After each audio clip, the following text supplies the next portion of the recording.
Let's see, who do we have here? So Erica, Steph, and Mike, Melissa. Hi, Melissa.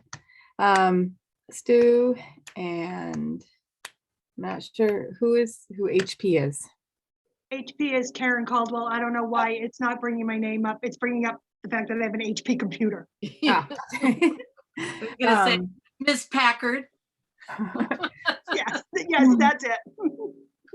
So who are we missing, Erica? Carrie Donaldson. Oh yeah, Carrie. Oh yeah, Karen Ann. It says Karen Ann now. That's good. I changed her name so we can see. Just Carrie Donaldson. Mm-hmm. So we still have a vacant seat Okay. available because we had filled it with Sarah Reese, but then Sarah had to resign. Oh, okay.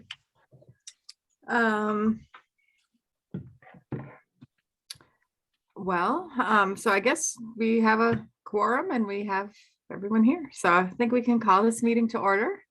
Welcome, everyone. I just wanted to first thank you all, not everybody, because even I wasn't here last week, but for voting me in as chair. I hope that we can do this quickly and with the least amount of pain possible this year.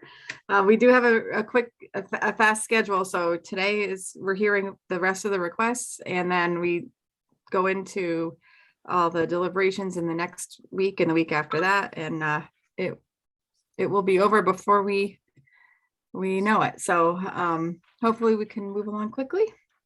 Let's see, first item is present to speak. Is anyone here from the public present to speak? No? All right, then we can move right along to approval of minutes. And I don't know if everyone had a chance to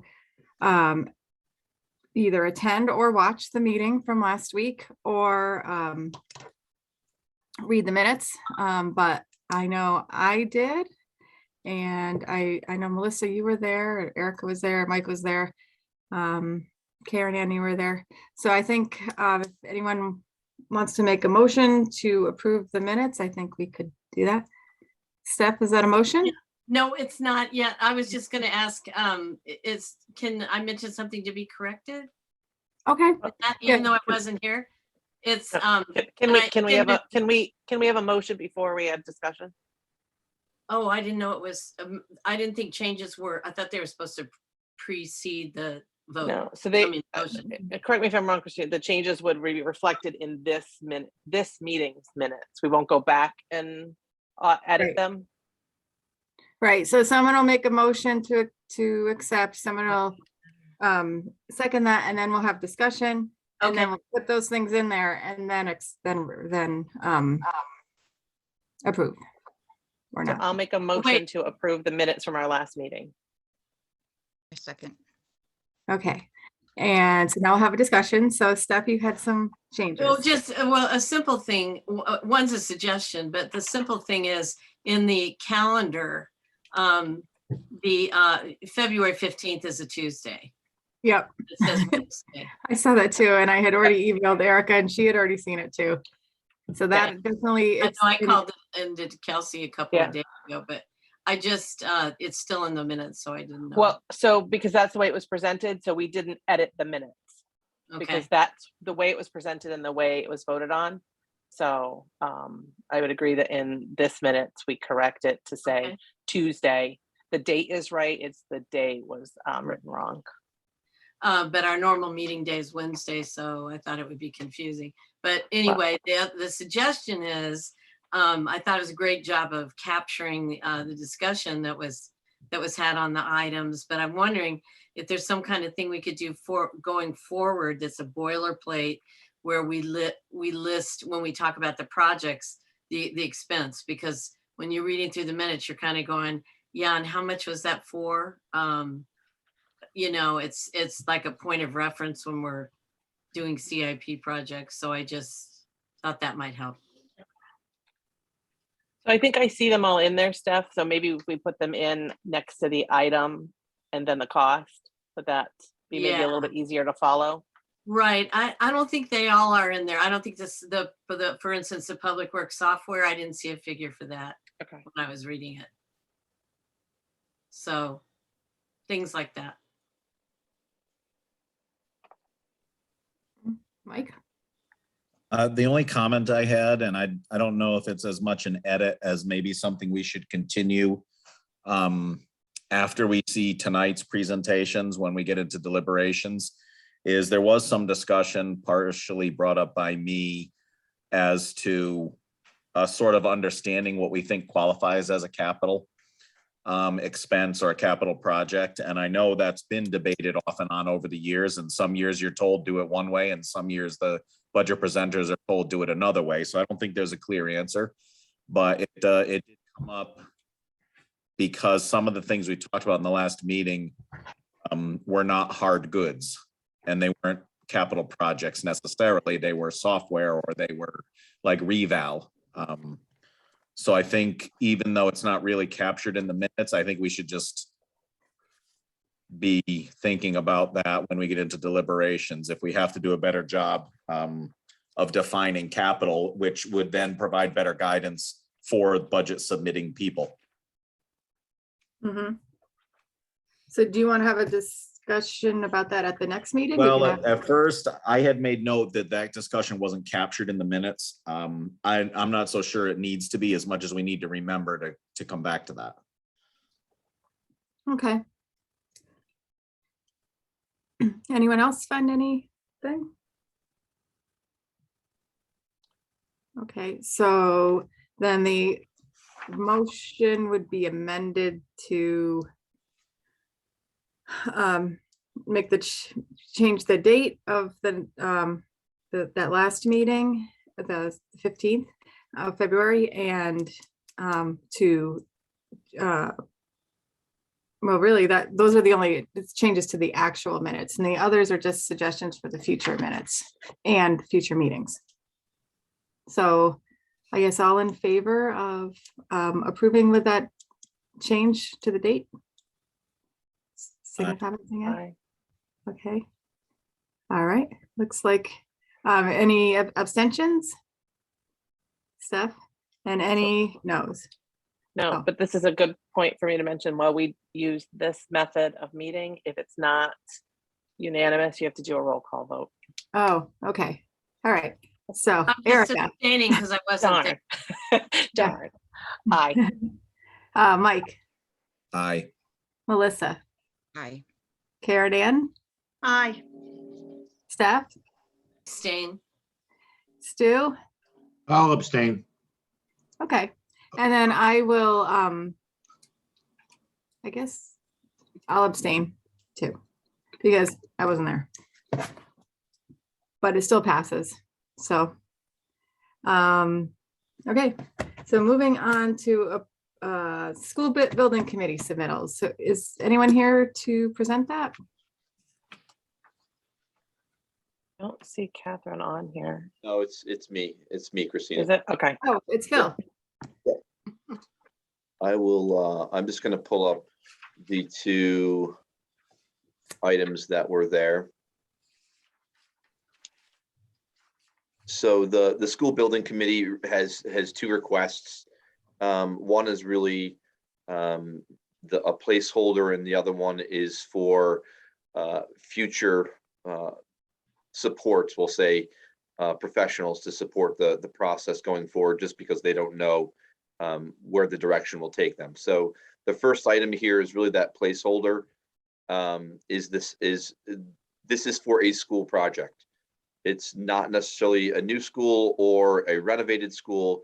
It is just to hold a school project of some sort on the CIP schedule. You can put this in obviously any year you want. And the number was, I think, off of one of our old quotes that we received for building. The number isn't real. It's not, it's just a placeholder basically.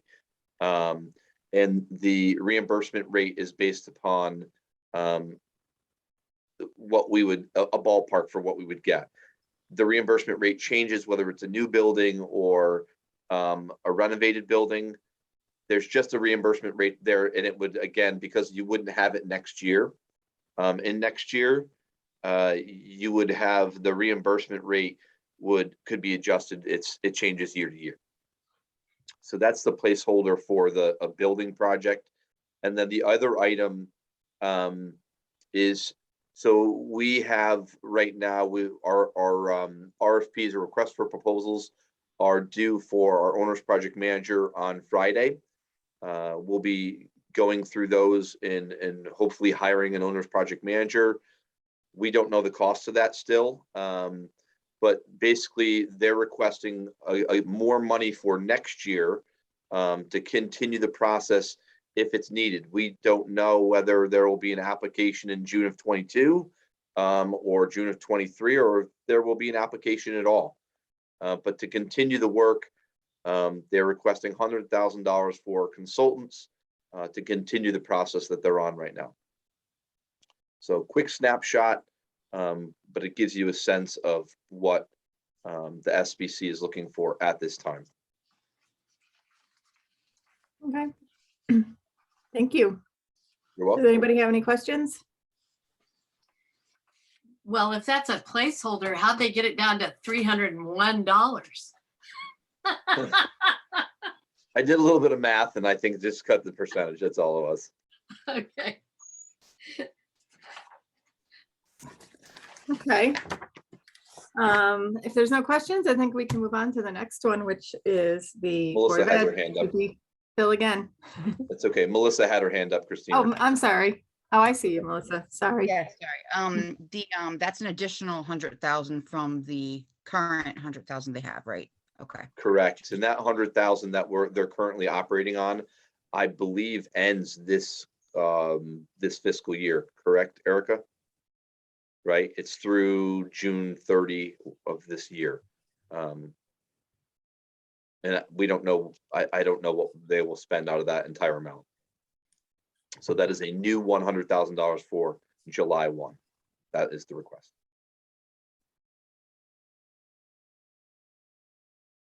Okay. Any others? No. Okay. All right, Phil, you can move on to Board of Ed. All right. So let me share this. Just because there's a lot of projects, for many of you, you've seen this presentation before. I tried to streamline this a little bit for the Board of Ed, but also for the committee and for the public. So we create our own spreadsheet for projects. We put them on a 5-year plan. You move them where you want them. We try to adjust them. I'll go through each of the projects quickly. I'll highlight what they're really requesting in year 1 as the priority. And then the second thing is what you did last year for a CIP group. I don't think the Board of Ed has a problem doing again, because without knowing if there's going to be any part of a building project, whether it's a renovation or a new building, a lot of these projects would go away, obviously, if there's a renovated building, a renovation project, or a new building. And so if you put these all into year 5 for 1 more year, I don't think that hurts you. But once a decision is made on direction, I think that's where, if nothing's going to happen, you're going to see me present a very different plan next year and not advocate for that same type of movement. If there's a move towards a new building or a renovated building, again, the CIP list would shrink drastically. If there is no project at all recommended, I think you could probably anticipate this list growing next year. So just give you a little bit of background. So again, if there's, we broke it out by year 1, year 2, year 3, 4, 5. Really, the year that we're looking at as priority is what we put in year 1.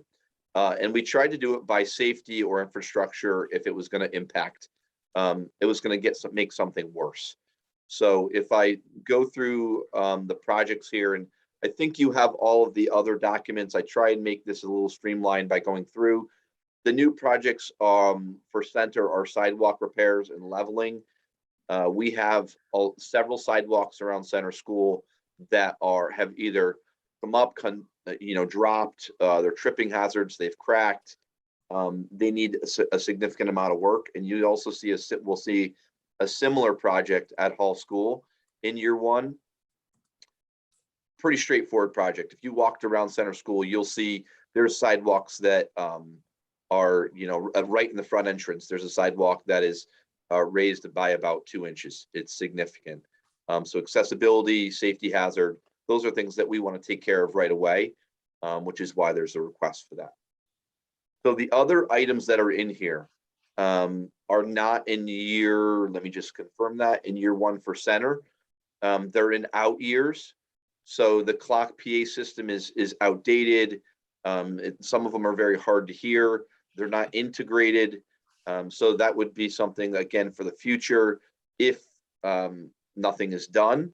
If we do a renovation or a new building, this goes away. The classroom sinks, again, renovation or new building, this goes away. Whoever's left with what is the buildings would probably want to have to come up with something, because a lot of the sinks are rotting out. If we stay, it's going to be something that's going to have to be taken care of in the future. Same thing with the heating project in the upper wing. The exhaust fans, because of COVID, we've actually been taking care of some of these slowly. There's some larger ones that still remain, but there's still some of the ventilation units that are using the exhaust fans have not been replaced yet. If it's obviously not working or totally broken, we have fixed it, and we used some of the COVID money to do that. But there are still ones that are, that are aged out. The AC in the gym, again, is it's on the list. The system is set up right now. There's a new heating system in there from a few years ago. It was set up to take AC in the future. That is the approximate quote. Again, if we stay, the windows need to be done. Those are single pane in that upper wing. They're helping. I've kind of joked about this, but it's actually true. It's helping with our ventilation right now because of COVID, because there's single pane and they allow some fresh air in. But you get the sense of, if we stay, that's something that really does need to be taken care of from an efficiency standpoint. The roof project had to be added back in because you had cleared it of your projects. So if you just real quick synopsis, the prior official from the Department of Administrative Services, who's since resigned, removed our projects for the roof projects until the town determined if they were going to do a renovation or a new building. If the town decides to do nothing, these roofs need to get done at some point in time. They are not leaking currently. They were patched, but they are not leaking. But it's got to be on your plan at some point if something doesn't happen, new building or a renovation. AC in the upper wing, again, you would want to do this if you were going to stay long term, but until, again, the building decision is made. Paving the upper parking lot, we've gone back and forth about can this be done? And there was I think you might need some additional zoning approvals to do this because of the amount of pavement for the piece of land, but it's something that could be done, but it would need additional zoning approval. If you drive through that parking lot now, you'll notice that it's lasting, but it's not real pretty and it's not real clean, especially in the wintertime. The playground's not a big priority, but you can see the cracks in the molding.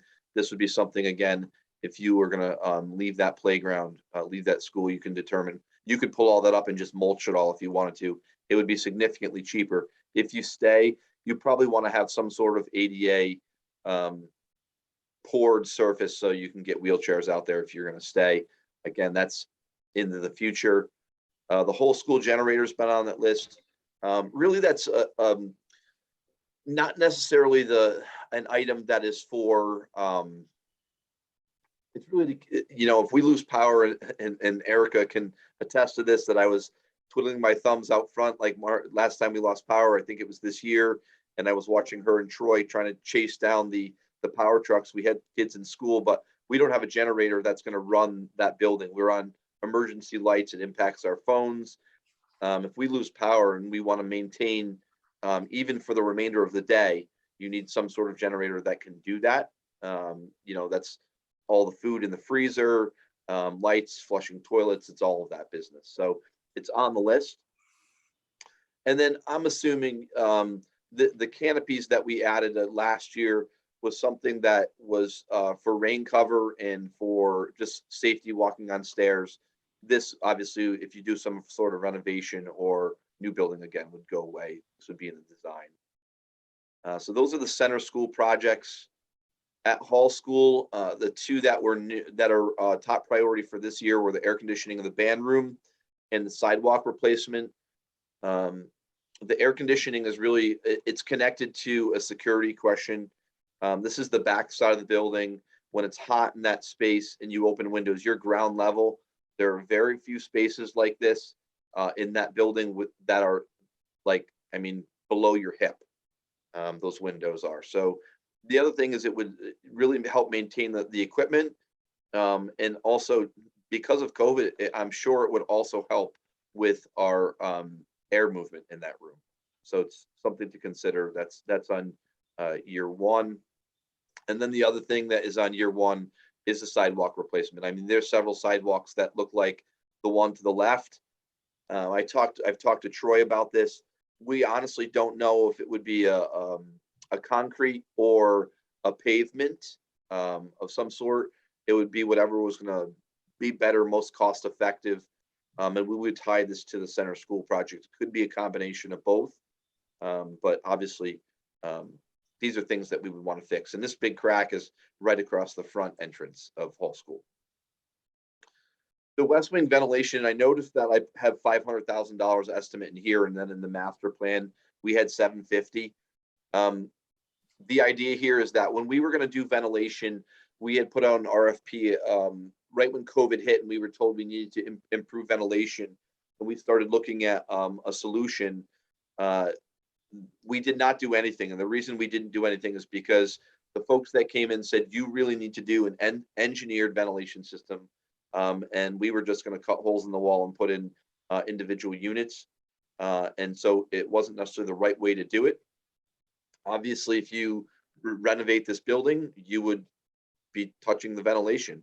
If you don't do anything with this building and you build a new school someplace, this project would go away. But right now, there's no ventilation in the West Wing. We have air purifiers in.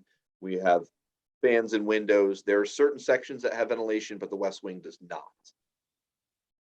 So that would be in the future. This is the second boiler that would be on for replacement. The other boiler is brand new or newer. Within the last couple of years, that was replaced.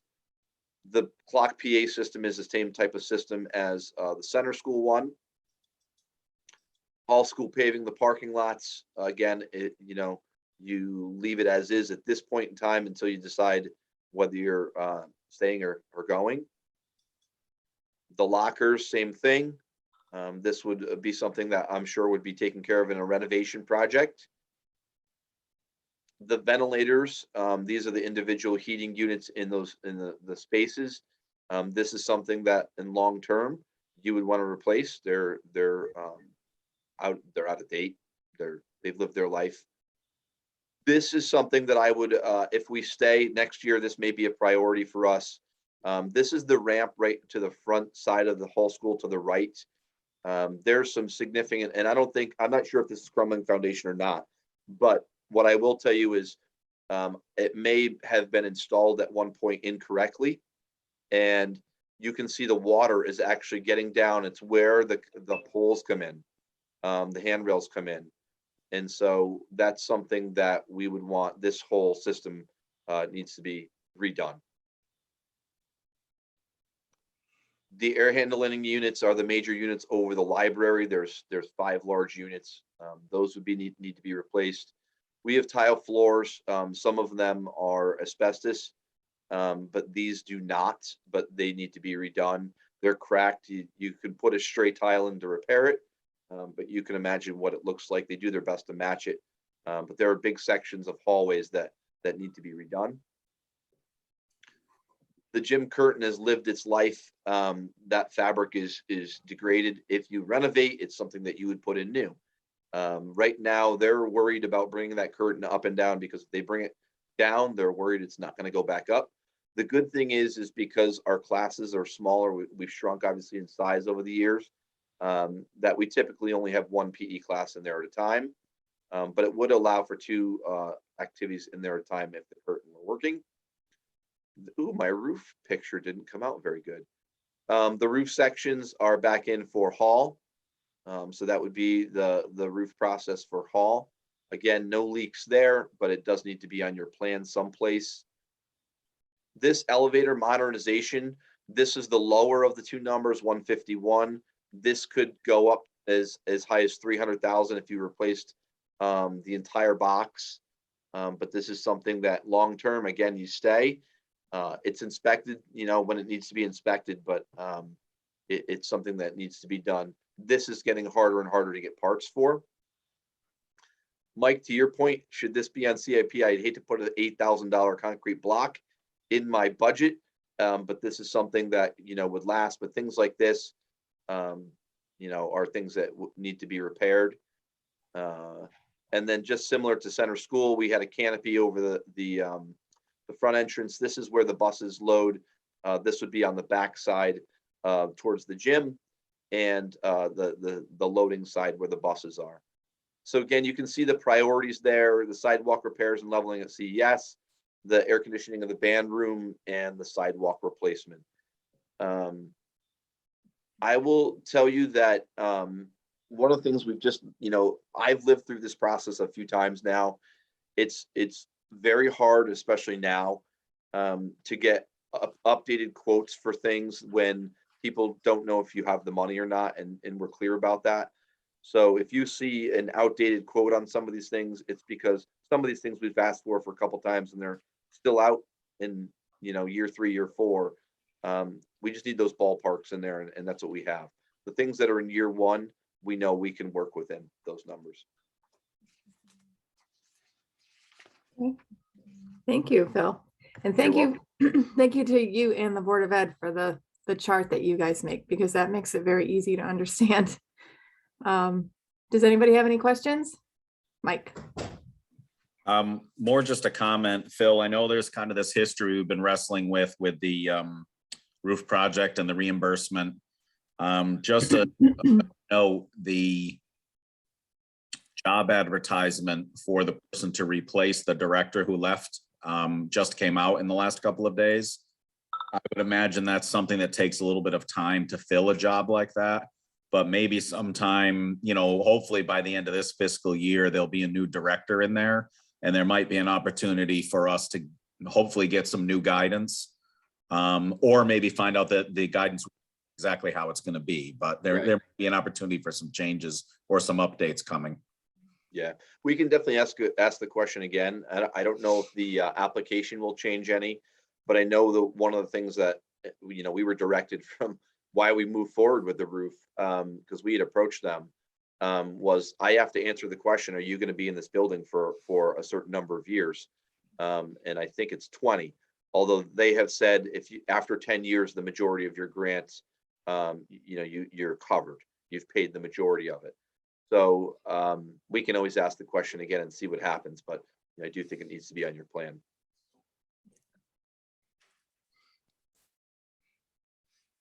Anybody else? No, there's lots of old friends on that list, Phil. There are, and I'll tell you, we didn't work too hard to add some new things on there, and I say that knowing that there's a lot on there already. Until we determine the direction of this building, if there's going to be something that occurs or not. And so I don't want to scare the committee, but if nothing is done, I think we're going to have to take a closer look at some sort of facility study that's just linked. If we were to stay in both buildings, we might need to pay some sort for a professional service to come in and go and evaluate, just like MCOR did with our book years ago, with our air handling units, our mechanicals, for everything, looking at our windows, looking at our doors, looking at our security. If we want to look at a safer entrance, and you start talking about a double vestibule, which you get buzzed into a certain section that's still locked in the building, you're in the first section, and you can talk to an office staff behind bulletproof glass. That's a security issue. There's a ton of schools that have that set up. That's not in your CIP plan right now, but that's an example of something that if we stay, those are things that you would expect to see us be adding, just because it's they're things like that we should be doing for security. This is a little question, but I wanted to ask about the canopies, because like on that whole back side of Hall School, it makes sense for a lot of things, used by the public too, for town meetings, because you're kind of traveling in the elements, or in a line out there. But I was wondering, when you have those canopies, does it keep icing from happening, or not really on those sidewalks? It will cover those sidewalks. Obviously, if it's snowing and blowing in, it's easier to clear them and salt it. I think it'll actually, and I will give you a quick recap if you want, of the projects that are in the works. But the gym floor was done, and it looks incredible. And how the connection to the awnings is that without those awnings, we drag in whatever's on those sidewalks, all the dirt and stuff comes into the gym. And with those awnings, it's something that could help protect that investment. I don't know if they would be flat, Steph. That's just a generic drawing that we have. It could be pitched. But I've seen them, Birch Grove had them in Tallinn. I don't know if they did it in the new Birch Grove or not. But walking out to the buses, it sounds silly, but when kids are coming into school and it's pouring out and they're walking from their bus and they get into the building and they're drenched, that's not a fun way. I mean, who wants to come into their office and be drenched? Nobody, right? And so kids are the same way. So if we can offer that, it's something that to look into the future. Thanks. Christina, I know you have it on your agenda later. Can I just give you a quick update so I can support my wife and go pick up my daughter tonight from Yeah, soccer? Sure. Sounds good. My wife would greatly appreciate that. So we have the projects that are going on right now. So I'm probably a few days away from the stage heat. I wish it happened earlier, but we actually had to have somebody come out because the quotes that we had come in were different sized units. People were proposing different things. And so we actually had to have someone come in and say, what size unit do we need? And so we are pretty close to signing an agreement on that, and that'll be taking place pretty quickly. I am really hesitant to paint the library because I've said all along, until you do the roof project, it doesn't make sense to paint the library, and the roof project is not on the radar. You may want to consider taking that $8,000 that was approved for painting the library right now and put it back into your list. If you want me to paint it, I will, but I'm not so sure that makes sense until that roof project is done, just in case we spring a leak. The gym floor, I told you, is done. It looks amazing. The fire panels are in the works. Those are, it's a lot bigger job than we expected, but that needs some more work. The radios, the portable radios, I thought was going to be the easiest thing. It's actually been going on for months. And I really appreciate the folks down, and Mike's walking away, but what's the folks down in Willimantic that are doing the radios? JNS. JNS, thank you. JNS has been working on our behalf to get these radios. And I'm not sure what the bureaucratic process is around this, but we've had to work really hard to get our portable radios onto their system. There's some questions of they didn't want all sorts of bus traffic radio on it. And this is a prime example of why we need these bus radios. This ice storm we had last week, if we had had those radios on those buses, we could have talked individually to each of those buses. We could have gotten Public Works to a bus if they were stuck.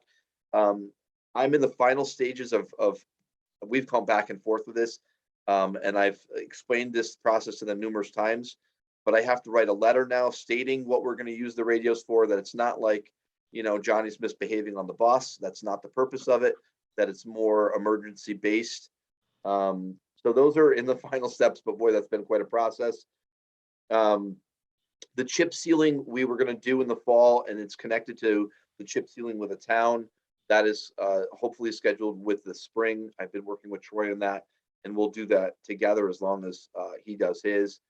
And then the pillars are gonna happen in this spring for the painting. So we're on track for all the projects that we have. The only one that may wait until summer install might be the fire panels, just because having kids in school without fire panels means you have to have a 24-hour protection, overnight duty. That might be able to happen over April vacation. It just depends on timing at this point in time. So that's my update of our projects.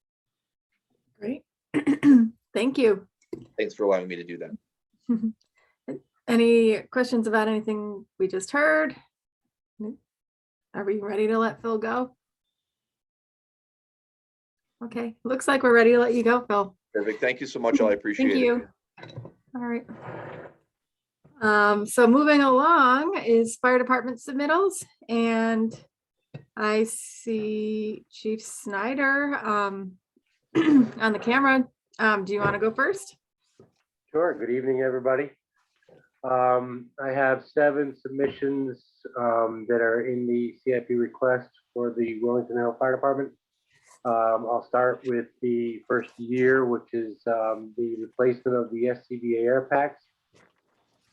This is a request for $137,000, which I did include a quote from the vendor to go along with that. I've stated this probably 3, maybe 4 years in a row that these packs all expire in 2023. So the funding has to be done in this budget year, 22-23. Again, there's several options for the funding and stuff, and I did talk to a few people, and I talked to Erica this morning about the ARPA funds and stuff, but I don't know if the timing on that is going to work out, because again, they have to be replaced and they have to be ordered and purchased, you know, with the lead time to get them in by the time 2023 starts. So by the time you order, in talking to the vendor, it doesn't seem like the lead time is very far out. So I mean, if it was August, somewhere in that neighborhood that they were purchased and ordered, it seems like they would be in plenty of time for the beginning of 2023 to be compliant with the FDA. Again, they were upgraded in 2004, and the parts and the recommendations by the FDA don't let them go past 2023. And we can't take that chance with something as critical as the air packs for the firefighters to have failure due to age and parts and stuff. So again, that's the first submission. Anybody have any questions on that? Erica? I do. I just have one quick question. Tom, you said they're up in 2023. So is it like January? My audio We here. don't want to mess with that early. I think this is something that's probably right for ARPA funds. As well, I know Tom and I talked about that, and that committee would have to decide that. And they should be Technical gathering soon, but I think this of course. fits. Give me 1 second. I think he's lost his audio, Erica, he was saying. Okay. He Do can't you hear know, us Mike right now. or Alex, when they say that they, you know, expire in 2023? I don't think this- it's by the month. It's not by the month, it's sometime within the year. Sometime within, okay. Either way, I think we talked about it. I know Tom and I did today. This sounds like a good use for ARPA funding too, in either one. So thank you. Could I just ask a question for education purposes? Do you have a sign that they're sort of winding down or giving out, or, you know, like, is there some kind of an alarm system on them or something? I'm just kind of curious how you guys know how depleted they are. And obviously it's got to comply because of the regulations. So it may be a moot question, but I've always wondered about something that crucial. How do you kind of know what shape they're in? I got my audio back. I apologize for that delay there. I missed kind of what you guys were saying. But Steph, is in terms of the daily use, the alarms are on the units to let you know by the minute when your air is running out and stuff like that, you have visual indicators and alarms, audio alarms to let you know in that case. But otherwise, in terms of yearly wear and tear on them, that's basically a inspection. They do flow testing. They do testing annually on the packs. They do testing on the bottles. And then again, it goes by the manufacturing dates of how long they feel it's comfortable for them to be in service. We inspect ours all the time with the straps and make sure there's nothing torn, the hoses, make sure there's nothing cracked. It's basically up to us and the local vendor that comes in and does the inspections to sign off on them to keep up and show how the wear and tear is. Fortunately and unfortunately, these packs we've kept them in good shape. They're all, they're compliant and stuff to this point with the wear and tear and the cracks because of our inspections every year and stuff. It's just that they have a shelf life. Again, that NFPA and the manufacturer doesn't want to see them used past this date. And it opens up logistics and liabilities and all that stuff if we go past these dates with these packs. Again, could run into part issues and stuff like that, trying to get them repaired and stuff because they're so old. Thanks.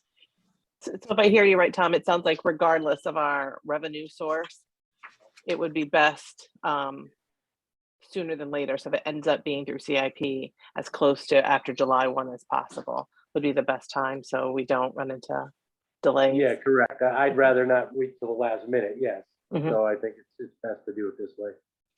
Again, we talked about the ARPA funds, but that doesn't seem like the timeline is going to work out for. No, I actually think that would be faster. Oh, than this, really? because we wouldn't have to Either- wait until either- July 1 to access those funds. Yeah, It- either way, as long Depending on as, how that group moves. yeah, and either way, it doesn't matter to me. I mean, on the funding, it's just a matter of as long as everybody agrees that, okay, if it's not in CIP, it has to be done the other way. Or if it's not done with ARPA, it has to be done CIP. Because of the timeline that we're looking at. All right, any more on the air packs? I'll be moving on. The service truck that has been in the plan for a few years now, service 149. As I've stated before, it's a 2008 vehicle. It's got about 60,000 miles on it. It has slipping issues on the transmission when it's cold. There's other engine issues like exhaust manifolds and such. Like I've stated a couple of years ago and last year, that the value of the vehicle based on a consumer version, which is not the stripped version that we have. We have the kind of the commercial version with no carpets and things like that. The value was at $3,800.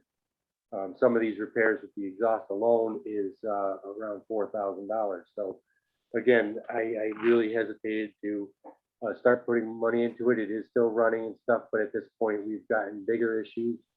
I sent in some photographs of the vehicle with my request that shows there's now big holes in the roof, which when driving the vehicle in the rain and or sitting somewhere in the rain, there's water coming into the vehicle. Both sides of the roof have big rust holes. And I just took it today to have them give me an estimate on repairing those. I don't have the estimate, but in bringing it over to the body shop, they noticed that the rocker panels and the steps on the side are falling off. The gentleman that was doing the look over on the vehicle, the estimate, stepped on the rocker panels and the running boards, and they almost fell off and he almost fell down. And then went underneath the vehicle to say that there's extensive rust underneath the midsection of the vehicle and stuff.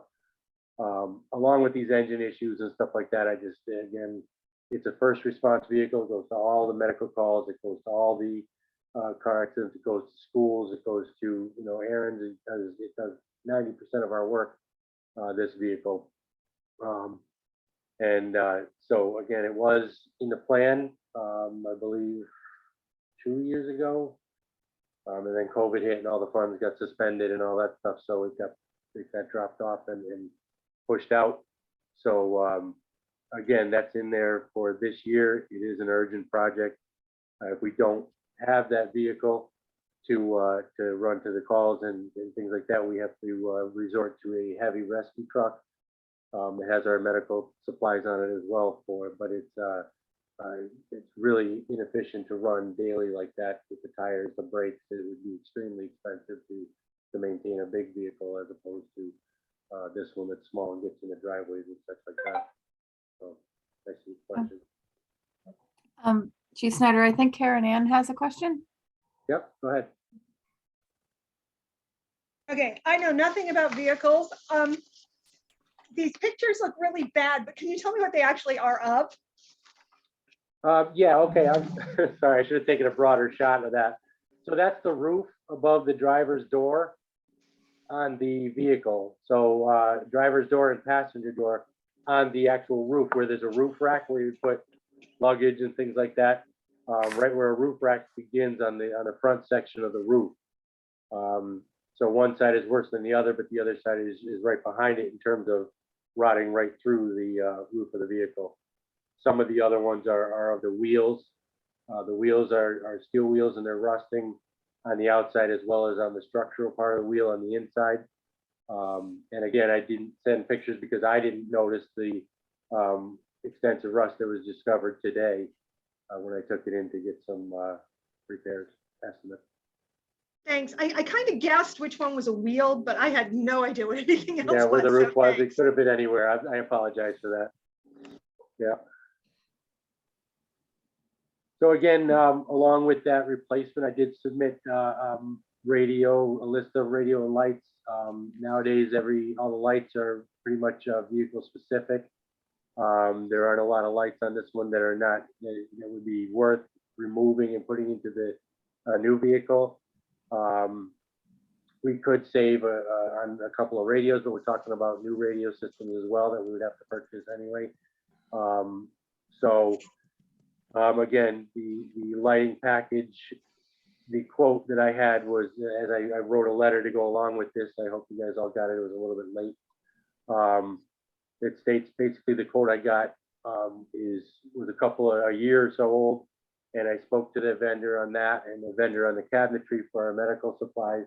And they both stated about 4 to 6% increase since that quote. So conservatively, I put 5% in there and put some totals in there in terms of the vehicle and the price of what it would cost with all that stuff included.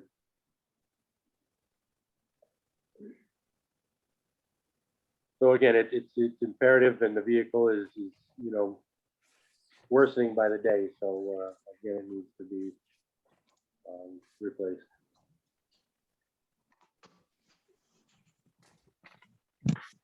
I think at some point today, you should have seen an email from Kelsey that had the newest information that Chief Snyder shared.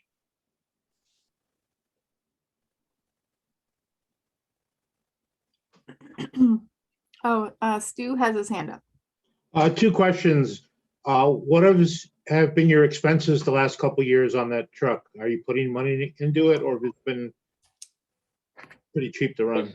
Yeah, basically, so it's been pretty cheap to run. We've been keeping up on the services and things like that, brakes, that kind of stuff, minimal expenses. Again, because the age of the vehicle and the cost of the bigger repairs, we haven't dove in and commit to those because, again, I mean, I personally wouldn't do this with my vehicle if I had a car that's worth $3,000, spend $4,000 on it. And I don't think that's the best use of money when the vehicle's still going, but now it's just progressively getting worse. Again, I got pricing on some of the stuff from last year. Transmission and exhaust manifolds were in the neighborhood of $6,000 to $7,000 combined. And I'm assuming that the rust project is going to be close to the same thing if we have to go that route. But again, we didn't commit to any of the bigger projects. It is still running.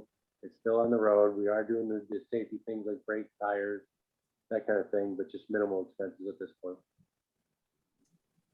Do you plan to trade that truck in to the dealer, junk it, or sell it on eBay, or what are you going to do with it? We really don't have a solid plan for it. I would assume, judging by the condition, it's not going to be worth very much to anybody. So it will be either junked or maybe keep it for errands or something like that. But I don't think that there's going to be much use for it or much value out of it. Again, the book value we saw was for the consumer version of the Expedition. Kelly's Blue Book doesn't have the special service vehicle pricing for used vehicles. So I go by Kelly's Blue Book, and it's the bottom of the line consumer version, which has carpeting, you know, other bells and whistles in it that this vehicle doesn't have. So I got to assume it's going to be, you know, worth next to nothing when people come to look at it. You see the rust and the age and the vinyl floors and the, you know, the beat up seats and all that stuff. So we don't really have a solid plan for it. I mean, it's probably going to be worth nothing. Okay, thank you. Mike, To follow up on that, I think there was some very brief discussion in past years that there may be other departments in the town who would want to consider looking at it and seeing if it has any value. I think Rec had expressed some interest in the past. It would have to be a matter of them, I guess, deciding if it has enough value and if they're going to do those repairs. If that's an option that, you know, as a reuse for the vehicle. But based on the holes rusting through the roof in the picture, I would imagine that there's thousands and thousands of dollars in body work coming also. Because Rec's not going to want to use it with rain coming in the roof.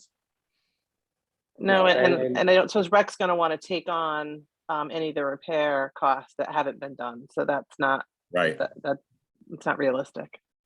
right.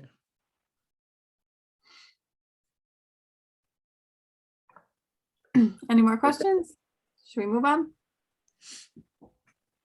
All right, I'll move on to my third request here, which let's see. If I can find it and bring it up. Okay, so this is kind of a change from the past request for CIP with ET 149. I've had it in the plan for a full refurb on the truck for years, 3 years maybe now. Unfortunately, the truck has been holding up in terms of rust and things like that. Major repairs that you would need an overhaul or a complete refurb. Tom, can I interrupt you just for a second? Yep, go ahead. I just, to help out those who are looking through the items you got, ours are not necessarily in the same order you have them, Chief. This one is titled Refurbished 1991 Engine. Yes, I apologize. I was just going by the fiscal year. Sorry about that, Mike. Yeah, we have them stapled together in a certain order, which may not match what you have. Okay, yep, the refurbished 1991 engine, yep. So in any case, like I said, I had it in for a full refurb, kind of holding the marker for the refurb at somewhere in the $90,000 range to $100,000 range. Just based on the year of the vehicle. It's a older truck. It's 1991, as you can see. And typically, they don't last this long with the rust and major repairs needed, cabinetry and compartments and all that stuff falling apart. But the truck is solid, top and bottom. So I changed the request to basically cover what is needed right now on the truck. Which is all the lighting. We have some lighting that's failing on it, scene lighting, warning lights, things like that. And they're all outdated from 1991 that are completely inefficient and stuff. In terms of lighting, there's much better lighting out there that gives more visibility and things like that. And it's safer to be out there. Plus, the lettering and things like that are coming off there, and lettering a truck of that size is about $3,000 to $4,000. So the request I have is change it to 25,000. I put it in this year so that it gets done and out of the way, because we can, you know, definitely use those things to continue to be safe in operations around the truck. So again, it's just basically would put the truck back to almost a new condition with new lighting, new lettering, some reflective striping that it doesn't have and wasn't required in 1991. So it kind of is now, so we'll bring it back up closer to compliance with today's standard. And we have talks about if we can get that stuff done and it's done efficiently with the lighting and the striping and stuff. Sort of repurposing the truck to go to highway calls and stuff for scene safety and blocking and things like that. So it's basically used now as a water hole truck. So it would have kind of a little bit of a dual purpose after this, but we can't take it out at night on the highway with no reflective striping, no lettering, no visible lighting, no things like that. So again, this project would bring it right up and right up to date on all the things it needs.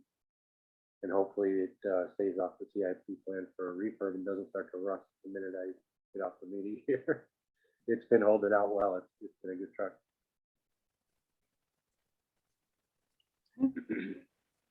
And Chief Senator, just to confirm, it was, I think last year was $100,000 in the last year of the plan. So now it's just cut to 25,000 in the first year of the plan. Is the other work that was included in what that 100 might have been? Do you think that would pop up again in the next few years, or no? I lost your audio. Just 1 second. Again, I apologize.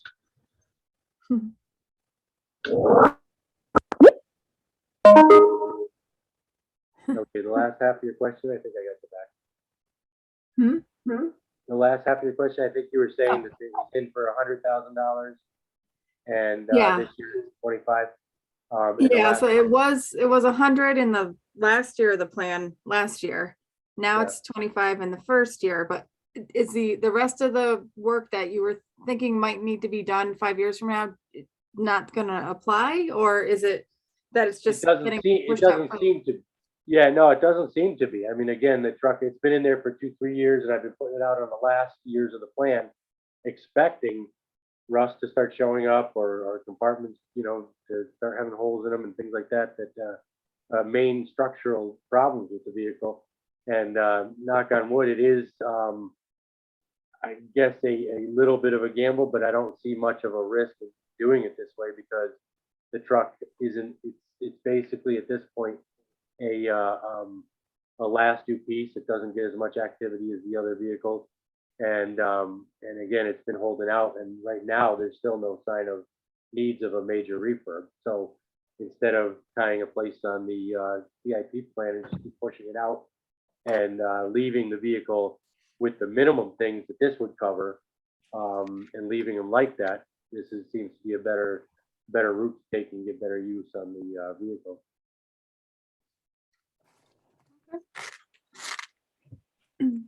Anybody have any other questions about this one? Stu? In 2021 calendar year, how many calls did that truck go on? I don't have the exact numbers in front of me. I knew that question was going to come up, Stuart. It's not very many, like I said, and as you know, it's a water hole piece, so it's kind of used for you know, structure fires that fortunately don't happen very often. I would have to say half a dozen. Okay, thank you. Okay. Anyone else? Just going back to what Stuart was saying, Stuart's question, it kind of is part of the reason why this improvement in these changes on the truck would help get a little more use out of it. Again, it would be used. We'd like to see it used. A lot of departments are using a secondary piece that have highway access and things like that for safety and blocking and seeing and stuff, because there's been nationwide some accidents on the highways and where trucks have been hit and people have been hit and seen and stuff. So everybody's been kind of working in a secondary piece to create an extra buffer on things like that. So that's kind of what the truck would end up getting more use than it does now. Okay. What's your Okay, next moving- project? Next project I have on my plan is for titled surveying, request for surveying. On the last page, you guys.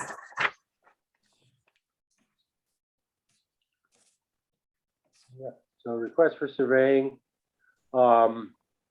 This is, I've been in the plan. It was, or been in the request. This is to survey the property acquired at 25 across the street, 25 Old Farms Road. Again, this is to mark clear boundaries and not just for future building or future projects building projects over there, but for the efficient use of the space that's there now in terms of the boundaries. So we know the limits of exactly where the boundary lines are. They're marked, so we know what we can do and can and cannot do on the property. Also to have architectural surveys, so we know that what can be done with the buildings, in terms of safety and things like that. It helps understand the limitations of the structures for both use now currently on the property and the building, and future use. And it would help not only us, but it would help in terms of other organizations in town that may need or want to use the property. We'll know exactly what the limitations can and can't be in terms of the building and the property, where they can go. We can clearly mark it. So if some other organization is using the property, they're not wandering off into the neighbor's yard or something like that. So again, it's just something that needs to be done so that we can move forward with different permits and things like that. And it's right there on the line in terms of CIP funding with the dollar amount. So.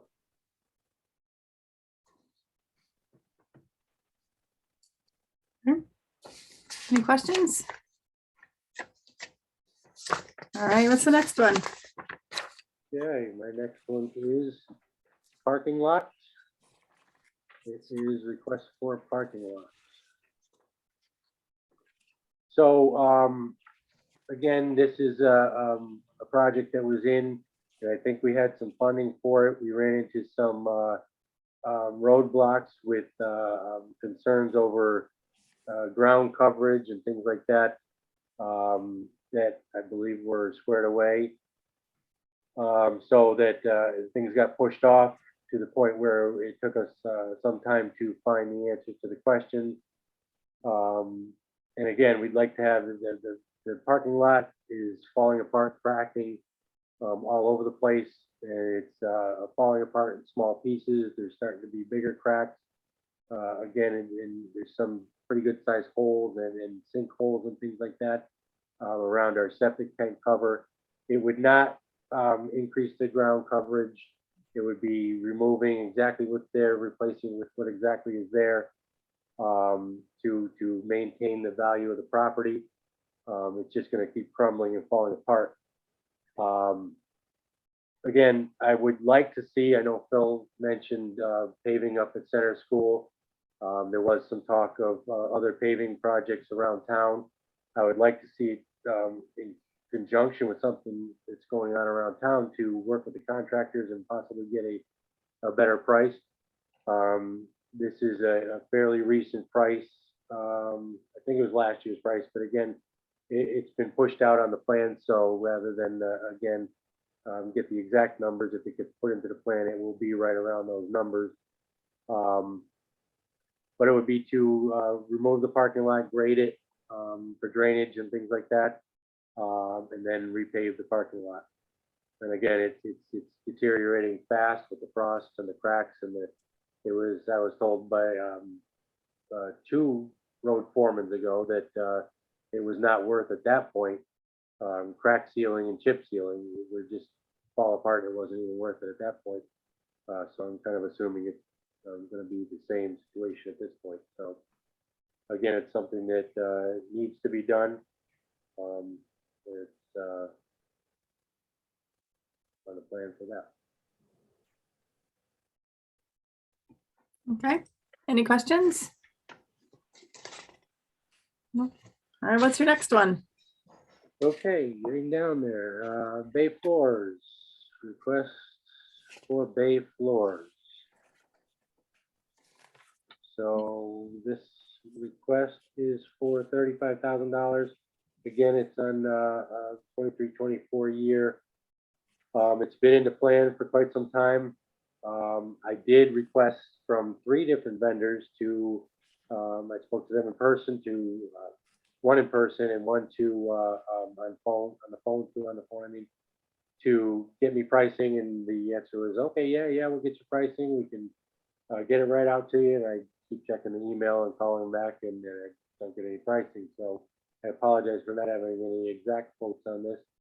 But again, the bay floors, like most buildings with concrete floors, at some point need to be resurfaced for longevity.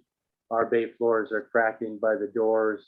There's cracks that run through the whole bay underneath the trucks. Water from snow runoff and things like that are going into the cracks of the floors, probably creating some undermining. So again, this is to resurface, to grind down the floors. They fill in the cracks and then they seal it with epoxy. And again, most concrete floors like Wellington one had theirs done several years ago, and I believe it's holding up well. I haven't inspected it lately, but again, it puts a lot of life left in the floor as opposed to letting it continue to fall apart and crumble and things like that. So again, it's on for, I put it on for next year as needed, but it really is one of those things that once it's out of the way will be good for years, and it will continue to, like the parking lot, it'll maintain the value of that property in the future. Okay. Any questions? Mike has a question. Yeah, Chief, I think it would be helpful if maybe you could email to Christina before our next meeting some pictures of the condition of the floor in the parking lot. Okay. You know, because your request is justified partially on what the deteriorating conditions. I think it'd be helpful if we can see it. We've talked about field trips in past years with COVID. I think field trips are less likely to happen this year. So some pictures might be beneficial. Yeah, absolutely. That's no problem. I'll do that. And there was a field trip that the committee came out. I don't know when it was. Steph, you could probably help me with what year. It was last year. Yeah. Just last year. Last year. And they did inspect the floors and the parking lot and all that stuff. It was kind of cold at the time, but so the inspection was rather brief. Well, I think this will benefit our newer members on CIP, and it will also, it's similar to what Superintendent Stevens did with his, like he has Right. the sidewalks and the railings that are falling apart. Yep. Okay, no problem. I'll get those to you right away. What's next? Last but not least, I do have the one more. We're looking for, it's been on the plan as well, for design and engineering. We bought the property. It's called, request for design and engineering. Yep. So we bought the property, as everybody knows, at 24 Old Farms Road. I spoke earlier about the surveying, which needs to be done for current use of the property and future use of the property. So this is kind of moving forward in a request to develop the property for a better use for the fire department in terms of a new station and what can be done on that property, furthering up from the surveying. Going into a design and engineering of what might fit on the property and what we would need for the next 50 years in terms of a building and firehouse. So the request is for 24-25 for $100,000 for the design and engineering of what to be done on the property in terms of a new building and firehouse. Karen Ann has a question. Nobody else may care about this, but you're saying you need to bring the station up to code. How bad is it? What do you have that's not up to code? Well, our current station doesn't have, we're currently, to start, we have no offices. We have no storage space. We have no separation from the, I guess it's called the contaminated zone where we come in from fires and things like that with the trucks and the exhaust and the dirty gear. We have no, our door leads right into a day room where we sit and watch TV on couches, which is a hazard for any fire station. We currently have 6 trucks in 5 bays, so we have to kitty corner 2 trucks in to allow them to fit. There's no room around the vehicles to walk or clean the vehicles, or really it's minimum space to do inspections on the vehicles. The property is not conducive to any expansion. We've exceeded all that at this point. The building has been addition after addition after addition, so we can't get any more space in terms of hazmat area or cleaning area or anything like that. So in the list can go on and on and on. Again, no office. Yeah. Like I said, nobody else may care, but as a former firefighter, EMT, and hazmat specialist who is currently working on her master's degree in occupational safety and health, I don't want to hear things like this. Yeah, you know where we're coming from then. And a lot of the health and safety concerns are our biggest one. Exhaust fans and exhaust fumes in the bays, things like that. It's completely uncompliant. A new station would cover all those bases for years to come. For the Okay, safety thank you. concerns. Like I said, that looks really bad, the list you gave. I appreciate it. Yep.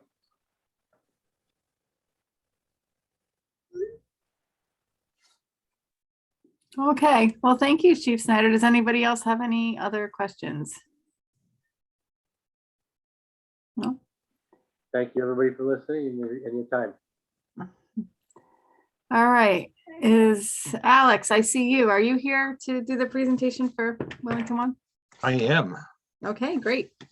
Take it away. All right, I'm going to try to share my screen. It may kick me off, but let's try it.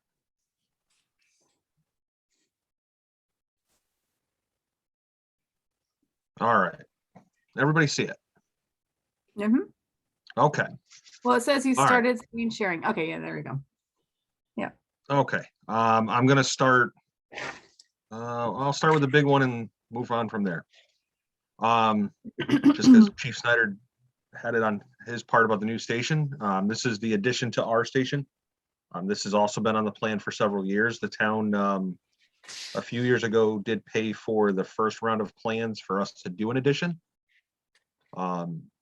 This would provide us training and meeting areas, bunk room, storage, additional office space.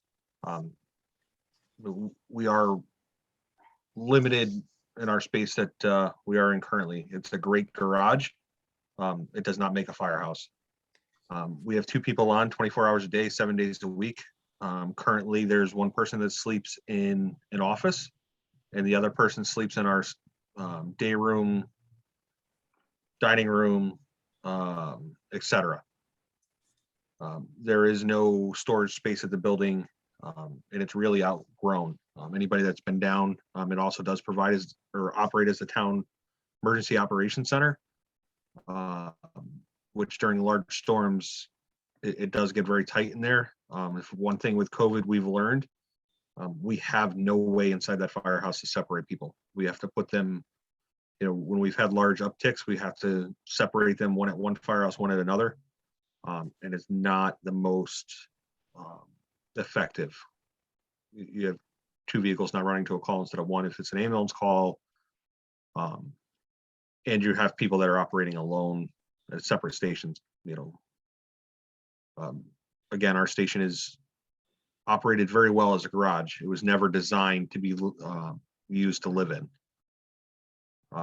So for year 1, or for this upcoming year, we're looking for 80,000 to finish to get the final plans, so that we know what it's going to cost. We have a rough estimate of what the additional cost, but we really need to get these last set of build prints to figure out what the cost would be and figure out how to plan that out.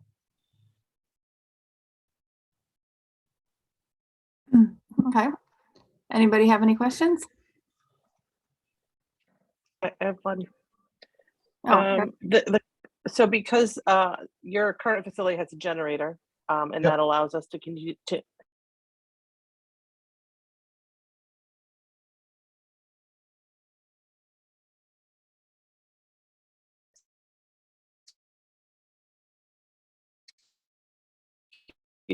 run the addition that you're proposing. Yes. Yeah, when it was when we got the grant for the generator, it was over designed so that it would carry an addition.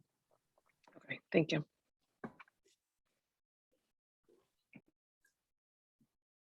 Okay. think- Karen Ann? I'm going to ask my safety questions again. So obviously it has problems with living spaces, but right now the way the garage is, it meets all codes and stuff. You just need to add a living space? You don't need to do anything with the garage? The garage, no, the garage is fine. It's the living, training, meeting, and office space. We literally live inside of the garages. Not fun. Okay, No. thanks. Alex, would you say that the facilities, showering and our bathroom facilities are up to code for living quarters, not just? They are not the way it even was close. used? No, not even close. Anybody that's been inside that firehouse, the shower is a very tiny shower that was put in back when the building was built, in case somebody needed to wash off after a call or something like that, they got contaminated. We have staff there 24 hours a day, 7 days a week. If you work a 24-hour shift and you have a fire, you need to be able to shower, and it's not adequate. It's very small facilities. Do we even have showers at the Hill? Tom or Alex? No, I Sure. don't think so. Yeah, no, Steph, I'm sorry. No, there's just bathrooms here. That's it. I just know you guys have both talked about in recent years, everything's been geared up in terms of the toxins that firefighters come into contact with. You know, Yeah, there's a big health and safety push of, especially after a fire, any type of fire, is the people being able to get the contaminants off of them as quick as possible to help reduce cancer. And, yes, we do have a shower. No, it is not adequate. Carrie Ann? I'm going to pull my safety stuff again because in addition to everything else I said, I have taught hazmat classes. Yep. It seems to me like proper showers and facilities like that at both firehouses need to be done immediately. That is bad stuff that you don't have that. I don't disagree with you. Yeah, me either. We're on the same page.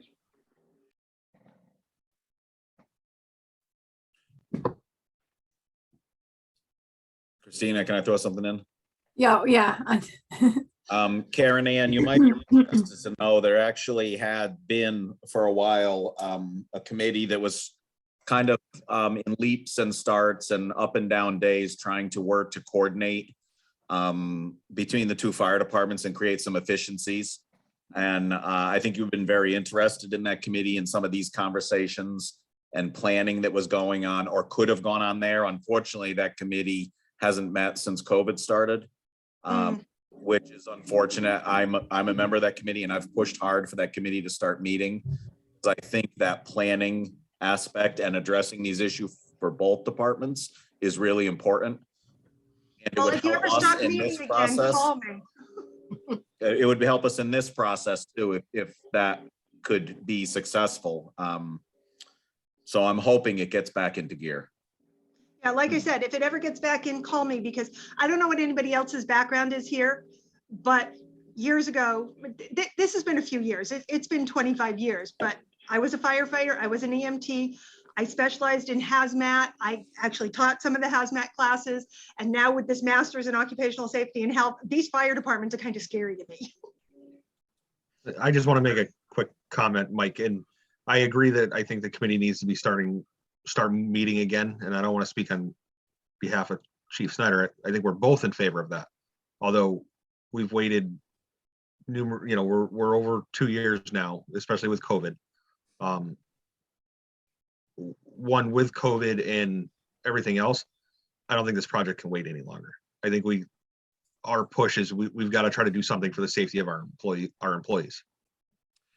I would agree with our that, stance. and I would agree with that. And I made a comment last year that we should hold off on some things because of hoping to get that committee going again, because I thought it would benefit this discussion. I agree with you. And And I've repeatedly pushed on the chairperson of that committee to get meetings going again, and it just isn't happening. So I agree with you, and I think I don't think you'll see that same comment from me this year because it's just holding things up. And this does need to be addressed. Unfortunately, it could be addressed in a more organized, planful fashion. Departments looking at the needs of the whole town to make sure we're doing it right with the taxpayer dollars. Yep. You know, making sure the size of the facilities is the right sizes and we're going to get the right stuff to last 50 years or more. Right. But I agree, waiting for the efficiency committee to meet is going to just stymie any progress. Yep. And I honestly think that getting this next step would benefit just knowing exactly what it would cost to do the project. And that's the hard part right now. We're going off of figures from 5 or 6 years ago that aren't going to be accurate now. I think for a good planning tool, we need to make this next step to figure out what it's going to cost. I would agree with that thought process. And what concerns me and what I think is right about what you're saying as far as understanding the cost is that, as you know, I'm working from the project management side on the new fire station for the University of Connecticut, and Yep. it's smaller than what you want to add onto your building, and it's more money. So I don't, trust me, I don't disagree with you. we have to be able to explain to the taxpayers what is the right size project and what is the right size budget. Absolutely. And that's why I think this is a necessary step so that we can try to do that. I just wanted to say one more thing about the hazmat discussion, because I think people know this you guys definitely know this, but the idea that we're a small town with 3 interstate entrances and exits just to me makes it, it feels like there's more a call on our volunteers and first responder employees to be out on the highway with, toxic stuff. So it just seems to me it's kind of amps up the need to look at all those protocols that we're discussing tonight. Anybody else? Mm, Oh, Stu. Just an invitation to the newer members of the CIP committee and Karen Ann in particular. If we're not going to do a formal walkthrough of the whole committee, which I think is fine, feel free to reach out to the department heads, be it Tom Snyder or Alex Moore, and come down to the facilities and look them over. And we would certainly encourage your knowledge of where we stand in some of these buildings. I know in our station, the storage is we put some plywood on top of some ceiling joist kind of thing and piled it full of boxes. There's no railing. We have to crawl up a step ladder to get there and hope we don't fall off the edge. The slop sink where we clean the bloody stuff is next to the shower, which is in the room with the medical supplies. So I would encourage you to be, as knowledgeable as possible to see these facilities, and we certainly look for some input from you to, what you think we should start documenting or kind of aiming towards is what the priorities are. Thank you, because I would love to do that. Absolutely. We're more than willing to have you come down.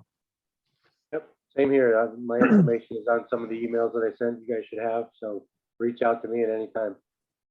Good idea. I'll add the same thing for Public Works that we talked last week about a lot of things and a lot of vehicles.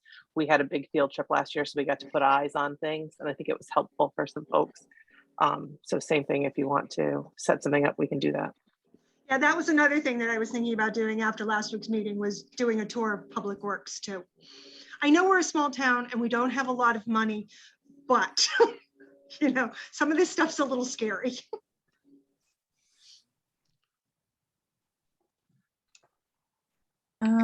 Okay. Alex, I'm going to apologize in advance that at 8 o'clock I need to hop onto another call. Okay. And Erica has agreed to keep the meeting going in my absence, and I'll make sure that I watch the recording afterwards before next week's meeting. So I just wanted to thank everyone in advance, and I'll just sort of sneak out. But Before you sneak out, thank you for agreeing to be chair. So none of us were able to say that last week. Do we have a meeting next week? I thought the 19th was canceled. That week, it's not It till the is. 26th. There was nothing scheduled next week. So the schedule you saw were basically open dates unless we wanted to start meeting on Friday night.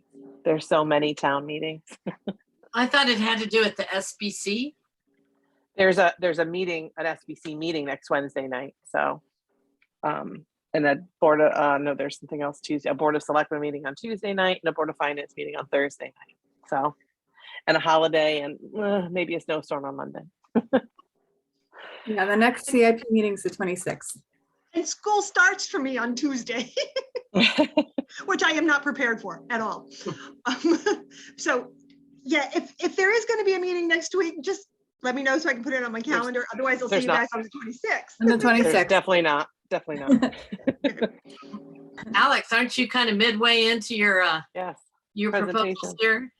here? Yeah, well, that's okay. I don't mind Alright. waiting. Thanks. Any other questions about the addition before I move forward? Okay. What's the next one? I'm sorry, these aren't in order. I had some computer issues, so these are just as I was able to get them open. This is scheduled for 25-26.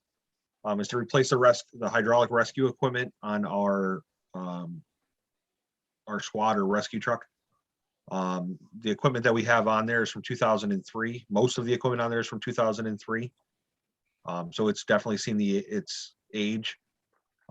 This would allow us to get the newest technology. Wellington Hill did this upgrade a few years ago, or a couple of years ago, with their rescue vehicle. It's pretty much to do the same project. We ballparked it about $40,000. I think it was just over 30 when Chief Snyder did it. So we had just upped the price a little bit because it's the way prices are now, everything seems to be skyrocketing. So what? Anyone have any questions? Yeah, hydraulic Stephanie? tools to lift individuals or lift? No, this would be to cut cars. This would be cars, extrication okay. equipment. Thank you. And this would be, we're looking at the electric hydraulic tools, so they're battery operated, easier to use, and such. Thanks. I think I got confused with the ambulance wanting to. Yep, I'm sorry. No, don't worry. I'm going to get into the ambulance. I was saving the Okay. best for last. Any other questions on the hydraulic rescue equipment? Can I ask Chief Snyder, is there a truck at Wellington Hill that has similar equipment on it? Yes, like Alex talked about, we replaced our old hydraulic equipment 2-3 years back, maybe more now, time flies. But yeah, we have the same thing, the hydraulic first rescue tools that Alex is talking about purchasing. It would be basically the same thing we do have, and I can speak for the ones we've had. It was one of the best decisions we've made, and we've used them several times since we've owned them, and they work well. Okay, thank you. Mike? Which trucks is it on? I'm sorry, Rescue 149, our heavy rescue truck. And also we have one combination piece on our ET 249, the engine tank, just in case that gets called to a mutual aid car accident or something like that. So it's on 2 trucks, Erica. That's Yeah, the great to know. majority- My main thought was if something happened before we were able to replace this one at Wellington 1, that there'd be another set in town. So thank you. Yep. All right, any other questions on the hydraulic equipment? All right, Chief Moore, your next request. Is going to be purchase 800 megahertz radios. It's the same program we had talked about last year. This is what the Board of Ed is going or is purchasing now. Public Works has purchased it and up and running on the system. We do have a few radios between both fire departments that were up and operating on the system now. This is for communications. This is the future of what we're hoping is the future. This is eligible, I believe, through the ARPA funding, but we haven't gotten to that point yet with the committee. So we wanted to make sure it was still on CIP, whether we can use ARPA funding for it or not. The committee hasn't met yet, so we're also waiting. The dispatch center is supposed to be meeting to work on going this way as well in the near future. So this was on here last year, but I think it was pushed to this year to see how the funding for ARPA came about. Karen Ann? Is this the same radio system that Phil was talking about? Yes. Yes, Thank you. this would make us so that we can talk schools, public works, and emergency services. And Karen Ann, I think you're in probably one of those small dead areas. There are lots of dead zones around town. And I will tell you from the public works standpoint, it's no longer an issue. They Right. can talk to each other no matter where they are, which is an incredible tool. So it's Really definitely good, vital because- that our fire departments and our schools be able to communicate with their vehicles.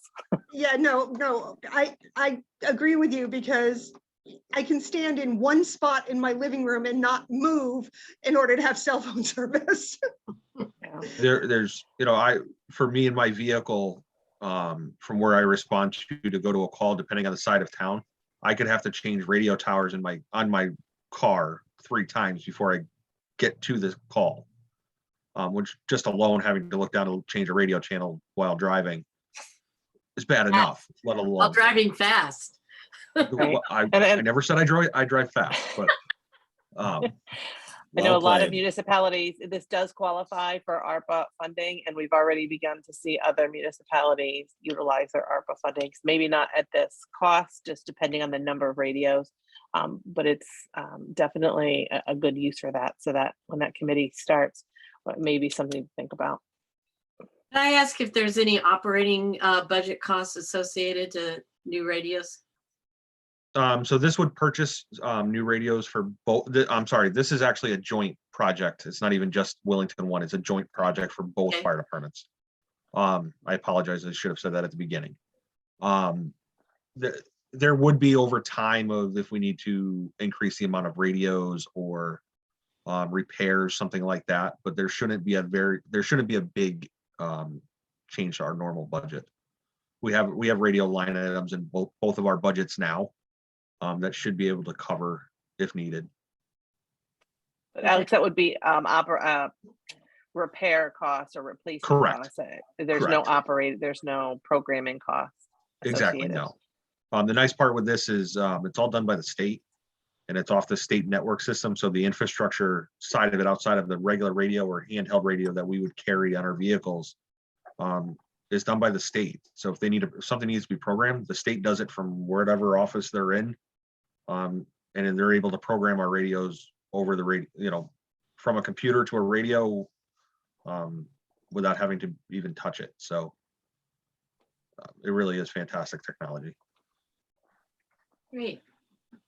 Any other questions? Sorry, I'm scrolling to make sure I can see everyone. All right, we'll move on to your next item. Next item, repair the driveway aprons. This has been on for, I think, 2 years already. This would remove the existing pavement in front of the fire station and put concrete aprons in. Years ago, they had chip sealed the front of our firehouse, which at the time it looked fantastic. Now, after the truck's running on it, they're rutted coming into the building. It's caused big ruts up to the bay floor, and now has caused leaks between where the bay door ends into the building. So heavy rain, snow, ice melts, all comes into the firehouse. And causes, we have a lot of drafts because of the gaps. So this would allow us to try to eliminate some of that. Any questions? Karen Ann? This be bundled with the bay floor replacement for Willington Hill and the paving for Willington Hill and the schools and whatever else? Can these be bundled together? I'm sure it could be. It's not something that we had talked about, but I don't see why it couldn't. Well, as somebody mentioned, I guess it was Tom, I think, if you can get these things together, maybe you can get a better price from the contractor. So I was just curious. I agree with you. Yeah, I think Karen Ann, from our perspective, from CIP's perspective, would be whether or not we could afford to do all of those in the same year. Yeah, I know. That's what it comes down to. It comes down to money, I know. Yeah. Mike? Chief, if similar to my request to Chief Snyder, it would be possible to send a couple pictures in of the issues with your aprons or the water running under the door. I know when we were on the field we looked at some of this stuff, but if you could send that into the committee to Christina to distribute to the committee, that Yep. would be, Sure, no problem. thank you. Any All other right. questions? Oh, sorry. All right, go ahead. We'll move on to ambulance. Alexa. All right, Really this fast. is my favorite one of the night. Purchase of a new ambulance. This has been on this is always on the plan. It just depends on what year it is and where it falls. This is a revolving project. This usually comes off of Fund 17, which does the ambulance recovery money. Currently, anybody that sits on the Board of Finance, I think you got my letter today regarding this hopeful purchase of a second ambulance. And I had said in my letter that the ambulance was going today to get looked at for a rear end problem. It is currently out of service and now has been sent to the dealership because they found a large oil leak coming off the side of the motor. That we won't know any more info until probably tomorrow or Friday, depending on when they look at it, but it's not looking like it's gonna be a favorable repair this time. We'll have to repair it, but it's going to be expensive. Our current ambulance is a 2015. It's definitely due for replacement. We've held off one to make sure that the lease payments on the current ambulance were completed, which they were done, I believe, last August or this August. And the idea was to save this year to be able to just increase Fund 17 a little bit more before we put another lease off of it. The one thing that we're still trying to figure out is whether we remount the truck or remount the box that's on our ambulance now, or buy everything brand new. Unfortunately, because of COVID, trying to get price estimates for remounts and stuff right now has not been the easiest. We know, excuse me, we know that there's a savings to remount it. We just don't know what that savings is. The hard part is when we do remount it, we need an ambulance still. Or if we were to go the remount route, we would still need an ambulance. We've been working with the Board of Finance on trying to purchase a used ambulance as a second for situations like this, or when we get to remount or buy new for the new ambulance. With COVID, everything has been drastically extended. Our vendors have told us it's anywhere from upwards of 18 months before we will actually see a truck. If we were to order one today, they said the likelihood is they'd get the chassis by the end of next fall, and then it's got to be built, just because of how long out or how far out back ordered everything is. All right, thank you. Questions about the ambulance? Karen Ann? We only have one ambulance in town? Yes, and that's why we're trying to work with the Board of Finance on purchasing a second, so that when one breaks, we have another one. Okay, well, I've heard horror stories about the ambulance in town. So if you only have one, it's got to apply to that.